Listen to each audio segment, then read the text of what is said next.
Welcome back to Easy English Talk podcast. Hello, everyone, and welcome to Easy English Talk podcast.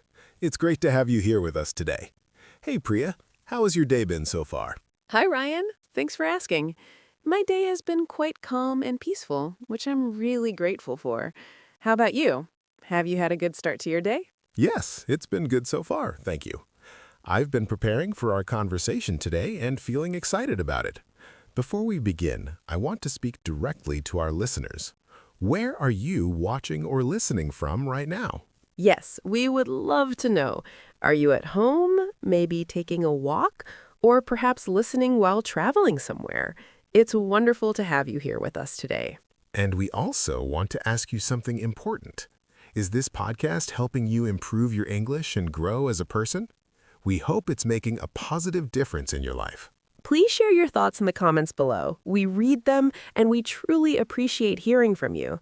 Your feedback helps us understand how we can support you better. Thank you for that.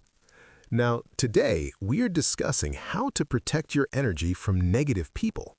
This is something many of us face regularly, and it can affect our mental health deeply. Absolutely. And if you're listening to this episode, it's probably because you've noticed that certain people drain your energy or make you feel tired or upset. You want to learn how to stay strong and peaceful even when negativity surrounds you. Exactly. By the end of this conversation, you'll have clear, practical ways to protect yourself without feeling guilty or confused. You'll understand why this matters and what you can actually do starting today. So let's start by talking about the problem first. Why do negative people affect us so much? Why do we feel exhausted or upset after spending time with certain individuals? That's a great question. I think it's because humans are naturally sensitive to emotions. When someone around us complains constantly or spreads negativity, we absorb that energy without even realizing it. Yes, that's true. Our brains are wired to pick up on emotions from others. This is called emotional contagion, and it happens automatically. If someone is angry or sad, we start feeling the same way. And the problem becomes bigger when we don't set boundaries. We might feel responsible for making that person feel better, or we might worry that saying no will hurt their feelings. Exactly. Many of us were taught to always be kind and helpful, which is good, but sometimes we confuse kindness with allowing others to drain us completely. We end up sacrificing our own peace and energy. That's such an important point. So we stay silent, we listen to endless complaints, and we carry their problems as if they're our own. Over time, this becomes exhausting and unhealthy. Yes, and another part of the problem is that we don't always recognize negative people clearly. Sometimes they appear friendly or caring on the surface, but their behavior slowly pulls us down. Can you explain what you mean by that? How do we identify someone who is genuinely negative but hides it well? Sure. Negative people often disguise their behavior through constant complaints that never lead to solutions. They talk about problems all the time, but reject every suggestion you offer. This creates a cycle that traps you. I see. So it's not just about someone having a bad day. It's about a pattern where they repeatedly bring negativity into your life without taking responsibility for their own feelings. Exactly. Another sign is when someone criticizes you often, even in small ways. They might say things like, "You always do this," or "You never understand me." These words make you doubt yourself. That's true, and then there are people who create drama constantly. Every conversation with them feels intense or stressful. You feel like you're walking on eggshells, trying not to upset them. Yes, and perhaps the most dangerous type is the person who plays the victim all the time. They make you feel guilty if you don't give them your full attention or energy. So the problem is clear. Negative people drain us emotionally, mentally, and sometimes even physically. We feel tired, anxious, or upset after being around them. And if we don't protect ourselves, this affects our entire life. Absolutely. It affects our work, our relationships with others, and most importantly, our inner peace. So now let's talk about solutions. What can we actually do to protect our energy? Yes, let's move into that. The first and most important step is to recognize that protecting your energy is not selfish. It's necessary for your health and well-being. That's right. Many people feel guilty when they try to distance themselves from negative individuals. They think they're being mean or uncaring. But the truth is, you cannot help anyone if you're emotionally drained yourself. Exactly. You have to put your own mental health first. Think of it like wearing an oxygen mask on an airplane. You secure yours first before helping others. That's a perfect comparison. So once you accept that protecting your energy is okay, the next step is to set clear boundaries. Boundaries are limits you create to protect your time, emotions, and peace. Can you give a practical example of what a boundary looks like? I think many people struggle with this because they don't know where to start. Of course. A boundary could be as simple as saying, I can talk for 10 minutes, but then I need to go. You're not being rude, you're simply protecting your time. That makes sense. So it's about being honest and direct without feeling the need to explain yourself too much. You don't owe anyone a long explanation for protecting your peace. Exactly. Another boundary is deciding not to engage with certain topics. If someone always complains about the same problem and refuses to take action, you can say, I understand this is hard for you, but I've shared my thoughts already. That's really helpful. It shows you care, but it also shows you won't participate in endless negativity. So boundaries are about protecting yourself while still being respectful. Yes, perfectly said. Now, another important solution is learning to control your emotional response. Even when you can't avoid a negative person completely, you can choose how you react to them. That's powerful. So instead of absorbing their emotions, you can observe them from a distance. You listen, but you don't let their negativity enter your heart and mind. Exactly. One way to do this is by reminding yourself that their negativity is not about you. It's about their own struggles, fears, and unresolved issues. You don't have to fix them. That's a freeing perspective. So when someone criticizes you or complains endlessly, you can think, this is their problem, not mine. You stay calm and centered instead of getting pulled into their emotions. Yes. Another technique is to practice emotional detachment. This doesn't mean you stop caring about people. It means you care without letting their emotions control your mood or energy. How can someone practice that in real life? It sounds simple, but I imagine it takes effort and awareness. It does. One way is to focus on your breath when you're around a negative person. Take slow, deep breaths and mentally remind yourself that you are safe and separate from their emotions. That's a great tip. Breathing helps us stay grounded and present. It stops us from reacting impulsively or emotionally. So it's like creating a mental shield around yourself. Exactly. And speaking of shields, another solution is to limit your time with negative people. You don't have to completely cut them out if they're family or coworkers, but you can reduce how much time you spend with them. That's practical advice. If you know someone drains your energy, maybe you meet them for 30 minutes instead of 3 hours. You stay polite and kind, but you protect your time. Yes, and you can also change the environment where you meet them. For example, meeting in a public place instead of your home can help you feel less trapped or overwhelmed. That's smart. Public places give you an easy reason to leave when you need to, so you have more control over the situation. Now, what about situations where you can't avoid someone at all, like a coworker or family member? In those cases, you need to be even more intentional about protecting your energy. One way is to mentally prepare yourself before interacting with them. Remind yourself of your boundaries and your calm mindset. So it's like putting on armor before going into a difficult situation. You decide ahead of time how you'll respond and what you won't allow to affect you. Exactly. And during the interaction, keep your responses short and neutral. Don't give too much information or emotion. Just stay polite and factual without engaging deeply. That's called the gray rock method, right? You become uninteresting to the negative person so they lose interest in draining you. You're polite but boring in a way. Yes, exactly. You don't give them emotional reactions, which is what they often want. You stay calm, answer briefly, and move on. Over time, they may stop targeting you for their negativity. That's a powerful strategy. Now, another solution I think is important is surrounding yourself with positive people. When you fill your life with supportive, uplifting individuals, you have less space for negativity. Absolutely. Positive people help you recharge and remind you of what healthy relationships look like. They respect your boundaries, support your growth, and bring joy into your life. So it's about choosing your circle carefully. You don't have to be friends with everyone. You can intentionally spend more time with people who lift you up instead of pulling you down. Yes, and this also means being willing to let go of relationships that no longer serve you. It's okay to distance yourself from people who repeatedly harm your peace, even if you've known them for years. That can be hard, especially if you feel loyal to someone. But loyalty to yourself and your well-being should always come first. You deserve peace and happiness. Exactly. And when you let go of toxic relationships, you create space for better ones.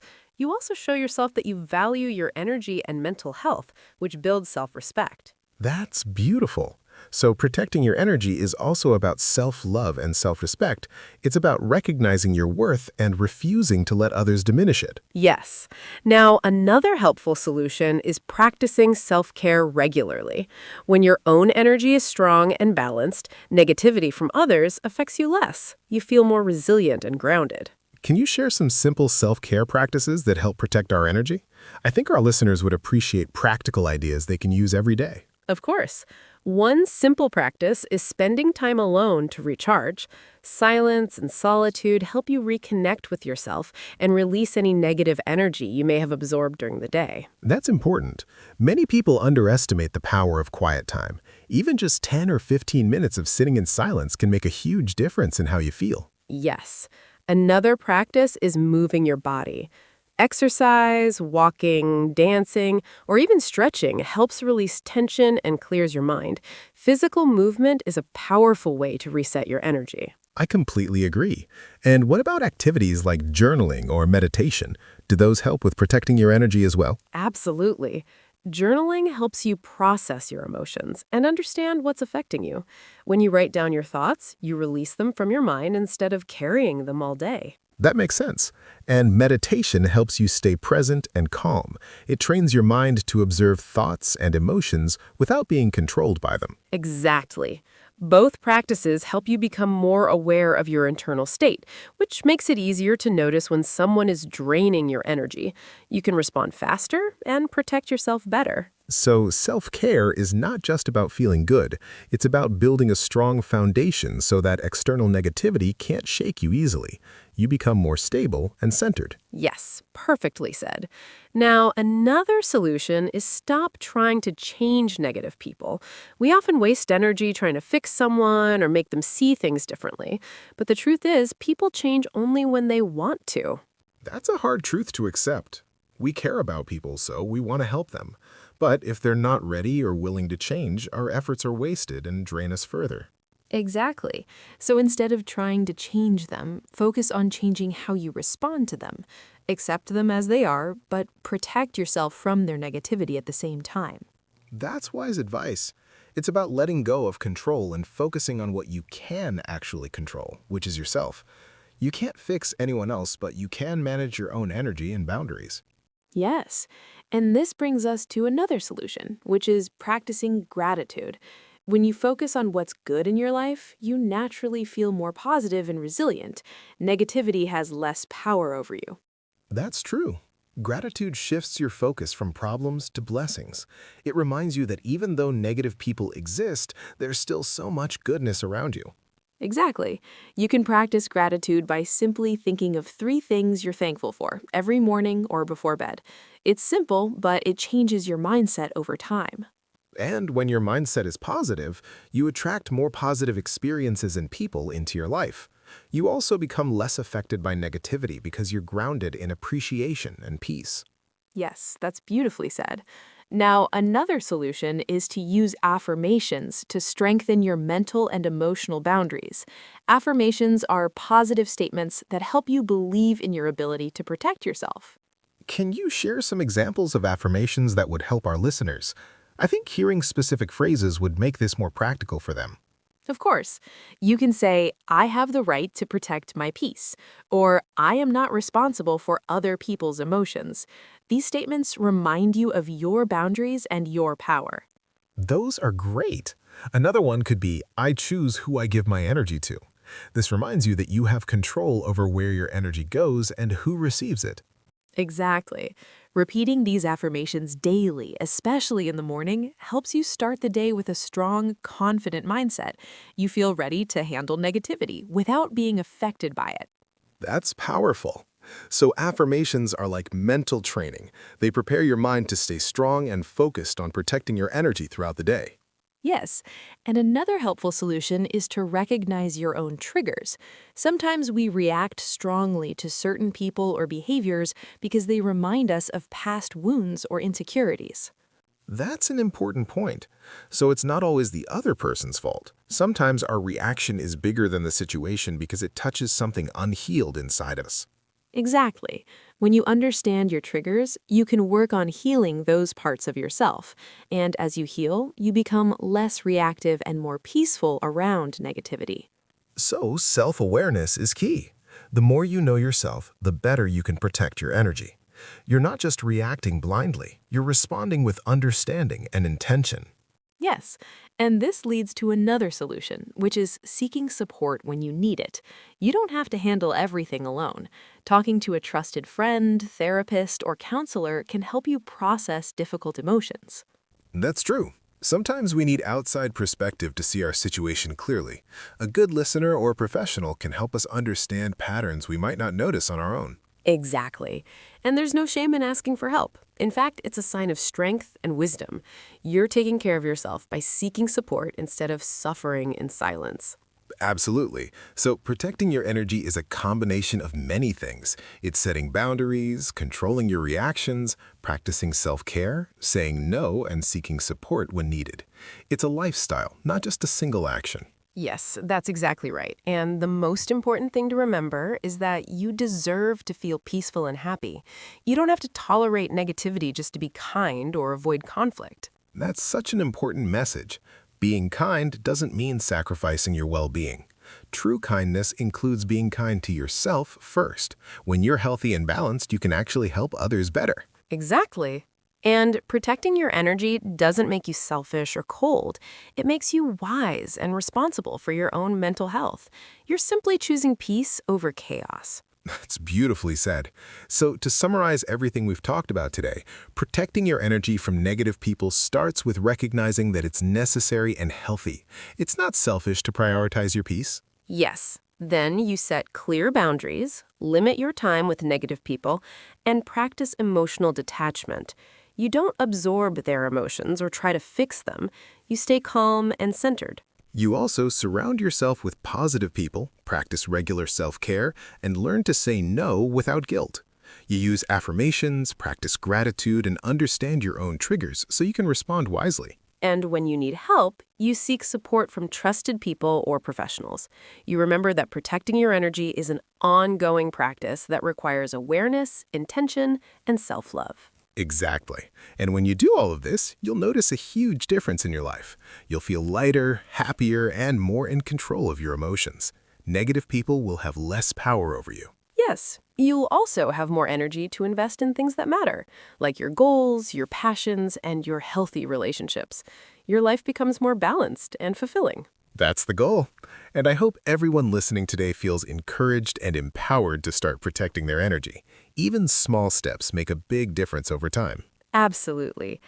Thank you all for listening to today's episode. We truly appreciate your time and attention. We hope this conversation is giving you valuable insights and practical tools you can use right away. Yes, thank you so much for being here with us. Before we go, we want to invite you to explore other episodes on the Easy English Talk podcast channel. We have many helpful conversations that can support your English learning and personal growth. Yes, please take some time to listen to other topics we've covered. Each episode is designed to help you learn, grow, and improve in different areas of life. We're here to support you on your journey. Thank you again, everyone. Take care of yourselves, protect your energy, and remember that you deserve peace and happiness. We'll see you in the next episode. Goodbye for now. Goodbye, everyone. Stay positive, stay strong, and keep learning. We're so grateful to have you as part of our community. Until next time, take care.